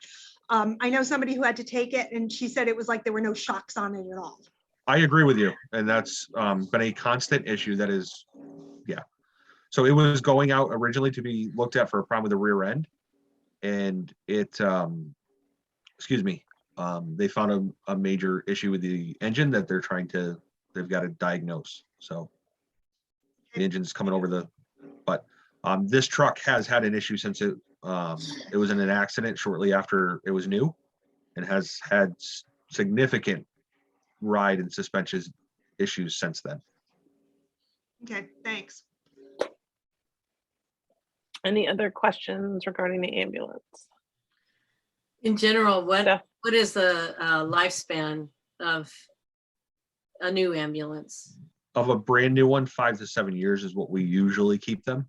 Hmm. And that's because we only use it we only have one. We may be able to stretch that out to 10. I have no idea until we actually have a second ambulance. The likelihood is we'll be able to stretch it out a little bit more, but we don't know that till we actually do it. I can only ballpark that. So they just overall aren't as durable. Like I know over the years when we've bought fire trucks, Yep. they seem to stand the test of time. Yeah, fire trucks, absolutely. Fire trucks are different, are built completely different. Ambulances, they are beat on from the time you start it to hopefully not as bad coming back from the hospital, but ambulances do not hold up very well. You figure you start that thing up cold, you get on it coming out, out of the firehouse, and typically you're on it, no matter which way we're going, we're on the truck pretty hard. And they just don't last. Melissa? Yeah, so this current ambulance was purchased new then? Correct. Okay. Yep, it was purchased new back in 2015. I think it was around 200 and I was not the chief at that point. I think it was 250,000, 275, somewhere ballpark. Please don't hold me to that Karen? number because I don't remember. We will. Karen So- Ann? Oh, Picking up people, it's going to be in town, but I don't know what our local hospital is. How many miles do you have to put on just to get to a hospital? So we transport to either Johnson and Stafford, Rockville and Vernon, Manchester, Wyndham, Hartford, or St. Francis. So you may So- be driving a bit each time and on the yeah. highway. Oh, yeah. Yep.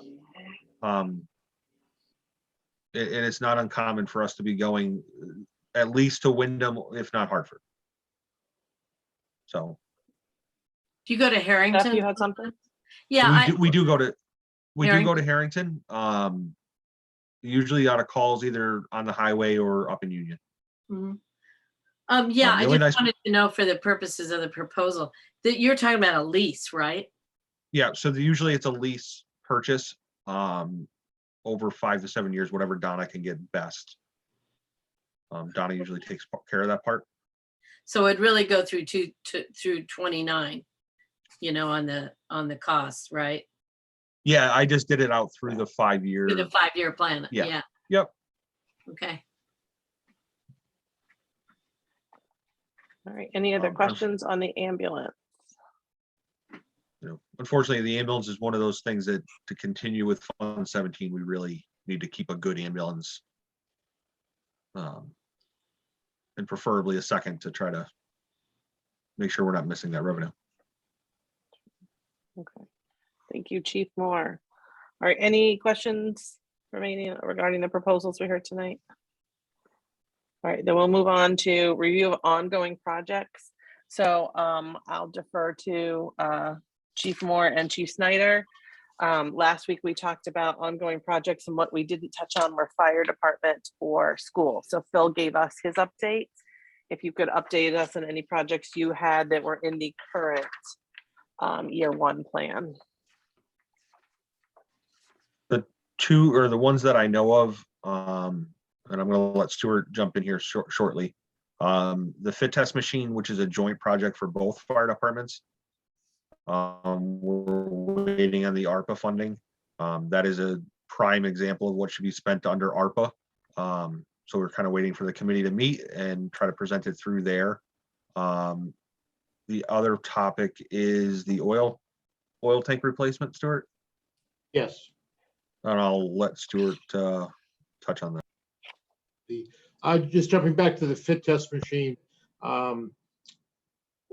The fit test machine that we've been using for probably 15 years is basically like almost DOS-based program, not supported by the manufacturer and unable to be calibrated.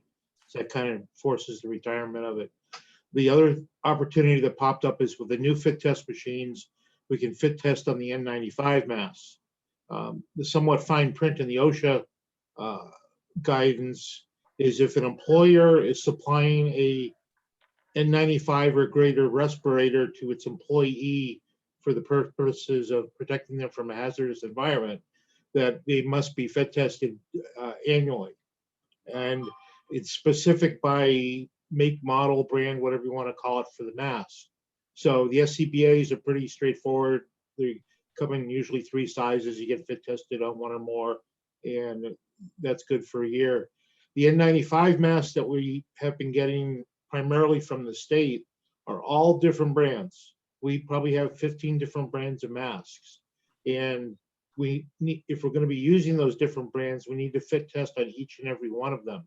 And that's something we are unable to do now.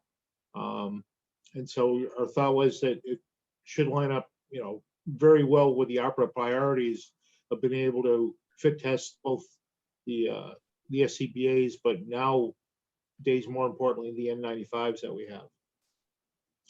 Getting to the oil tank. Go ahead. Can I ask a question about the fit test machine? So Mhm. it was in this fiscal year and to use with funds from Fund 17. I know we knew about ARPA in the summertime, but is there any reason we wouldn't have started the process of purchasing it sooner? With the hopes that the ARPA money would have been released sooner, it would have opened up funding for other items under CIP. Not all CIP items are eligible under ARPA. We believe this one is, so it would take it out of the CIP realm and leave you with some more money to purchase, something else. We could go out and buy it today, but then I believe after the fact, ARPA's not going to give you any. If not, if it was that vital, I think it probably is something you should have moved forward with come July 1. I'm just curious. Yep, of course, the ARPA process has been somewhat, dragging on. There's a bureaucracy obviously behind that, and it's been going on and on. We were hoping for a little quicker turnaround or declaration of is that funding available for this project. Okay. The oil tank project, with the wrinkle in the works, was we approached the building inspector about what we wanted to do, and the very, very fine print that he's seen and nobody else ever has, including the vendors we're working with, to try to convert our existing oil burning boiler to propane, is if it's in a commercial occupancy, non-residential, it needs to be have a UL certificate on it to say that it's good to be run on propane instead of oil. The boiler is about 15 years old, and when we reached back out to our vendor and told him about this rule of needing the UL certificate for it, they contacted the manufacturer and said, we don't even make that boiler anymore, and we do not have a UL certificate for use on propane. Even though somebody makes a conversion burner for it, if it was in your house, there wouldn't be an issue. If it's in the commercial building, you need a certificate that you cannot get. So we're looking at having to replace the entire boiler. We think we can still sneak it in under budget, but by the time we figured all this out, the winter had hit again, and they said our staff from mechanical who had bid on the work didn't know about this rule. We didn't know about this rule. Only Jim Rupert, our building inspector, knew about this. So as soon as springtime comes, we hope to update the prices and hopefully be able to fit into our budget of replacing the entire boiler, which would be, have a certificate for propane, get the propane lines installed in the ground, and put the additional tanks in. What happens if that tank that's in the ground that's supposed to come out is red tagged? And I say that because it's very possible it happened to us at Public Works. No, DEP has actually lessened their regulations. When we replaced it the last time, it was 20 years and out, and that's what we did. Building was built in, or occupied in 81, and 20 years later we replaced the tank. Now the 20 years is it. So I started off by calling the vendors that pulled the tank the last time, and they started saying, "Oh, the rules have changed," and I didn't quite believe them. But I called another vendor looking for pricing, and they told me different rules. So I ended up talking to DEP, and their latest declaration is if it's 2,000 gallons or less, which that's what it is, 2,000 gallons, and it's used for heating oil only, DEP no longer cares. So from a regulation standpoint, you don't have to replace it according to DEP. And we did double check with the fire marshal on that. Common sense says if you have a single wall steel tank, that you should probably replace it in a timely manner and not wait for something to pop a hole in it. I just think it's pretty risky waiting for that. Again, we were in the process at Public Works and they came and red tagged our tank. And we got through the bureaucracy and they opened it up because we were moving forward with the project. Had some things in mind. I just don't want to see that happen at the firehouse. And yeah, no, DEP has declared that our tank is no longer under their vision of supervising because of what it's used for and what. I'd get that, and I'd encourage you to get that in writing. So, okay, Mike, Question, Erica, the tank at Public Works, was that larger than 2,000 gallons? I I don't think it was about, remember. I I don't think it was about remember. 8,000 gallons used for diesel fuel for vehicles. Right, so it would still fall Yeah. under their areas of Yeah. concern based on what Stuart's saying. The other question is, Stuart, you're sure that's only a single wall tank? Because most Yes. tanks being put in 20 years ago, they were going to double wall tanks. No, These it's were larger absolutely, installations. absolutely single wall. Okay, I was there when they put it in. okay. All 'Cause right, and I think the, oh, sorry. Go ahead, Frank. gasoline tanks went to double wall like 35 years ago, but obviously heating oil is less critical. So if I'm not mistaken, that project was from last fiscal year, not this current fiscal year, correct? Correct. Okay. All right, because this year I think I see SCBA or SCBA is for Wellington Hill, Wellington 1, is that correct? And then the fit test TBA machine. bottles. CBA bottles, okay. Yeah, Yeah, that's that's the third project. Those are due to expire in March. There's 10 to 15 bottles that they're expiring on their 15-year date, and you're not allowed to go past that, unfortunately. And we're waiting to kind of the last minute so we get every month we can out of the existing ones, and we'll be replacing those. Do you anticipate supply issues like we're finding with just about everything else we're trying to get these days? As of right now, no. There's been no mention of that by our vendor. Good. If they could just be the vendor for everything we need, that would be amazing. Chief Snyder, you know something else? You have a look that, No, no, something else. Just I seems apologize. shocking to, yeah. Yeah. I expect the answer to be everything we need to run anything these days to be, I'm sorry, that's out of stock. I'm sorry, that's going to There you be go. another Yeah. year. yeah. It's Yeah, it becoming, is. yeah, it's a little frustrating. So, all right, anything else? And I think that's it for ongoing projects. And we heard Phil's earlier.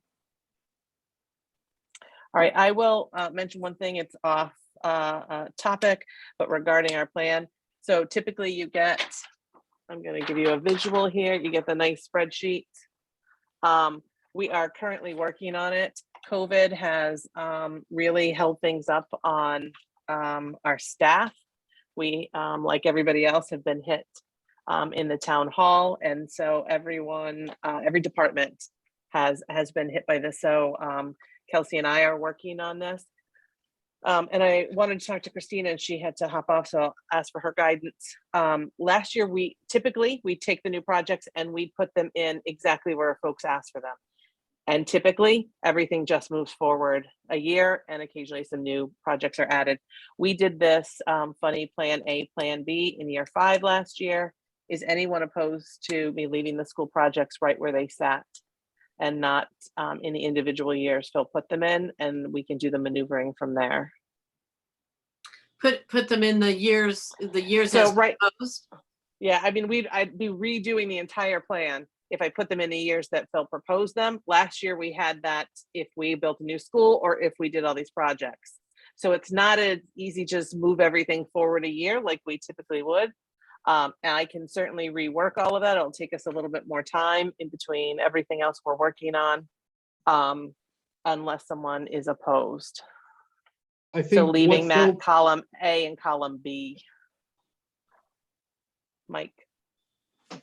I understand the question you're asking. I think it might make sense as long as we're able to sort of keep in our minds or have the sheets in front of us and keep track of where those requests were, because we've always sort of taken it from where they got inserted by the requester and then moved them around if need be. This will be sort of the reverse, but And I'll do that. I think want to do it this way. Yeah, I don't know that we are gonna do that same thing again, so I'm not opposed to putting them in, but before I spend another extra, I don't know how much time Hours. in between breaks fixing it. It might make sense because we might leave them there. It depends on what this group decides to work moving forward. Stuart, you were gonna say something? I think we should evaluate the 3 year 1 projects that Phil had in there, partially as a safety thing, the sidewalks and that sort of thing. Yeah. that the three They are already in projects as that year are fairly one. small should stay in Yeah. year one up to our discussion. The other ones, the big ones, are the ventilation for the schools and things like that, So- could be bundled Yeah. together. Those 3 items were not in that plan before, so they are in year one. Okay, good. So when you get the spreadsheet, and we hope to have that to you, I hope by end of week, so we can use it for our next meeting, that those were put in year one because he did make those a priority, so a little bit different, so. So how would you handle the other ones, the out year ones? I can Erica? either leave them Irene. the way we, I can either leave them the way we did or I can or I can put them in where Phil wanted them to be. So where Phil's spreadsheet has them in whatever year, we can go ahead and start anew and put them there and get rid of those, the plan that we had this year for year 5. So it's just a little bit different than what our plan normally looks like. Mhm. And just looking for some guidance again before we spend a lot of time working on this. It must be Christina's back. Yeah, Christina's back with us. I was talking about how Kelsey and I trying to assist Donna in catching up. COVID has certainly put us back on a lot of things on the spreadsheet. And typically it's usually pretty easy to maneuver things, but we had that very strange move all of the school projects into year 5. And we had 5A and 5B. Do we want to leave that there, or would you like to see the spreadsheet the way they were requested by the senders? I don't know. What did everyone else say? It's really up in the air, so it just, Yeah. we're working on it. It's just, this gets pushed to the wayside as 15 other things rise to the top in our office, as you can imagine. I think it kind of helps if we do know what the requests are for years, because then we know we know the proposers thought process, and then if we have to make decisions to move it around, we know whether we need to touch base with them or get more information or whatever, or be We'll do that. Yeah, no, we'll do that. Again, that was an unusual way for us to do things, and I just to kind of understand. take everything and shove it all out. So we'll go ahead and put them in the years.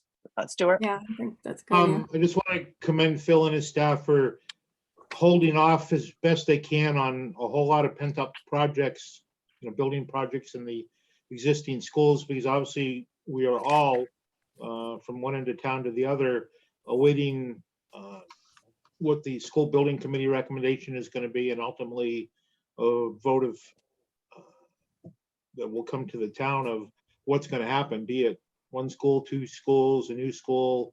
And as Phil mentioned, he's, probably has another whole list of projects that we haven't seen yet, that if the decision is to stay in 1 or more of the existing schools, you're going to see a big bill. I think in round figures, he has, I think, $3 or $4 million in the out years just for the existing schools. And there's probably double that ready to go as well.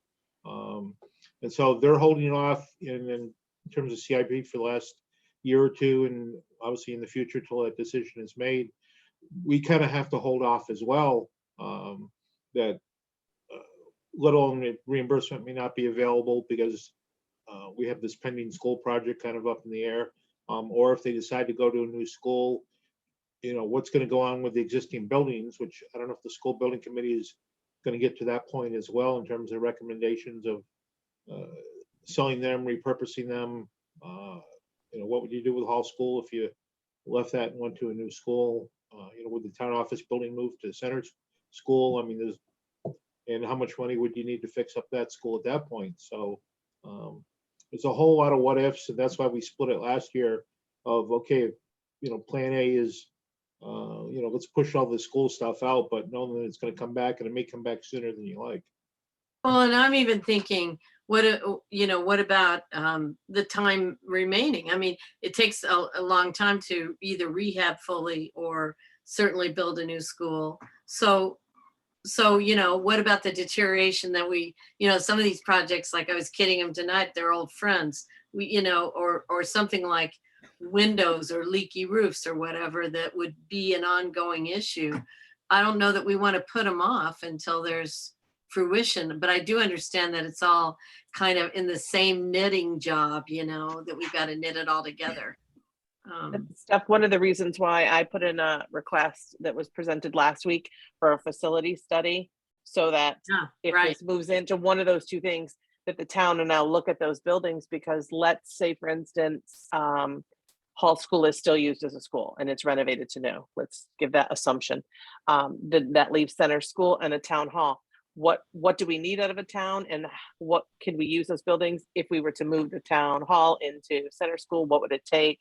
So some of those projects would go away, but some would still be sitting on the surface and need to be done to utilize it as any other town facility. So And I just also wanted to add that we got to be conscious of the kiddies too. I mean, they're going to be out of EO, and their experiences now dealing with, leaky sinks in the classrooms and their science classes and stuff. You know what I mean? We got to get real and not just say, hey, we don't have to spend now. And Phil's a great advisor on that, but I just don't want to go so far into not taking care of what we would normally take care of in the schools. On the hopes of a better future. You know what I mean? Yeah. So. And the last thing I have is Kelsey has once again agreed to sit in with us tonight. We're in need of a recording secretary. If there's someone knows someone out there that's willing to do it, I commend her. But it's just one more item on her plate in our office. Mike. Eric, I asked this question in email a while back, but it probably got lost in all the back and forth. Is there any chance that some of the committees that need this could sort of pool their resources and we could advertise for one recording secretary that might do like 3 nights a week? Would that maybe more hours? Would that be more appealing to someone? So we actually put it out, thinking the same thing with the Board of Ed when we all needed them. And, we didn't get much interest. It's not true. We got a couple people from Michigan. When we went on Indeed, we ended up with one person, not local from Wilmington, but in the local area, who's doing both the school building committee and the Board of Ed now. So right now, the only committees that don't have recording secretaries are CIP and Board of Finance. So if there was somebody willing to do both, that would be great. It's just finding just the right person that would be interested in doing that. So there's kind of a co-relationship, so that would be kind of good. Yeah, and this one runs. It's tough when they run concurrent, but this one is a shorter time frame, and it's over quickly. So that's just my call for that. That's all I have. Turn this back to Christina. Do you think we could get that plan though, the colorful plan? I by hope the to, next Steph. meeting, because since I hope to. next week. Yeah. My hope is that by Friday we can get to it. At the same time, yes, our hope is yes. It's hard for me to get my head around all the pieces without that. What did I miss? Are we at the review of ongoing projects or past Everything's that? done. We're done. Everything's done. We're We're ready good. to ask for that's So it. then can we entertain a motion to adjourn? Yeah, and the only thing I would say is, I noticed that Catherine's here. Did she want to add anything about SPC? Catherine? I am here. I've been listening for not too long, but Stephanie, I agree with what you were saying with respect to the capital improvement projects that are currently on the list and trying to balance it with whether or not we're going to have a new school or a renovation coming up. It's definitely a balancing act, especially when it comes to funding and what kind of reimbursement we're going to get from the state. So maybe there's a process where the capital improvement projects that are currently on the list, you review them one by one and just prioritize them with respect to safety and go from there. That's what I would recommend as sort of a good starting point. But as far as some of the other replacements, window replacements, you can kind of stretch those out a little bit, but if they're leaking, there might be a smaller repair that could be done for those types of windows. You know, they do have a life to them, but that life can get stretched out at least until the gas fails and then you can't see through the window anymore. But so it's that kind of evaluation. And I think Stuart touched on that earlier as well. You guys are doing a great job. Oh, Karen Ann? Yeah, to all of that, the sidewalks look bad. They look like they would not be ADA compliant anymore, because getting a wheelchair down that would be difficult. Has anybody looked into any of these things and see, you know, what would need to be done in terms of making sure that some of these things brought it up to code, at least, you know, for, as Stephanie said, the next couple of years while we're trying to get to the rest of the stuff? The superintendent definitely, Phil looks at all of that, and that's why you see him bring some this year that he said, I think he said to us that were based on safety. Yeah, that's what he said about the sidewalks, and they definitely looked bad. I just didn't know, you know, about any of the Yeah. others. Thanks. Yeah, he's Okay, looking at those as they go. I want to apologize for ranting and raving all night about OSHA and safety. No need. Oh, that's good. It's good. Stu? Just in regards to the window project, primarily aimed at Catherine, the windows that are there were about the age of when I went to elementary school. And I'll let you use your imagination from there. And they've been talked about probably at least 5 or 6 years here on CIP. And one year we were even going to replace the front windows and then do the back ones the following year. But that got that money got reallocated to something that was more important that year. They've been talked about for years and years and years. They're single pane glass in a steel frame that probably haven't been built since 1970. Can I just add to something Stuart just said? I know it's not my meeting, but is it okay if I just add? Oh, yeah, sure. So, you know, there is the opportunity for the committee, the CIP committee to go ahead and approve replacing those windows. I think the issue becomes whether or not there's reimbursement, right, Erica?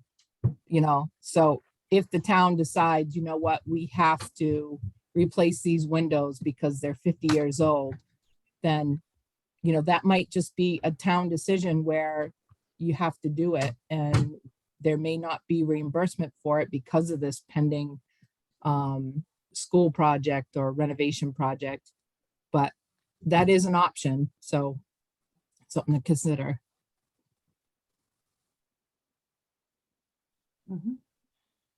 Did Mike have something?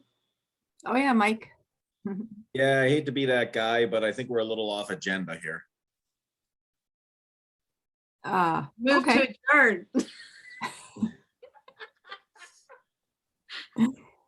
I'll second that. Okay. So it's been second. All in favor? Aye. Bye. Bye, guys. Bye. Thanks. See you in 2 weeks. Aye.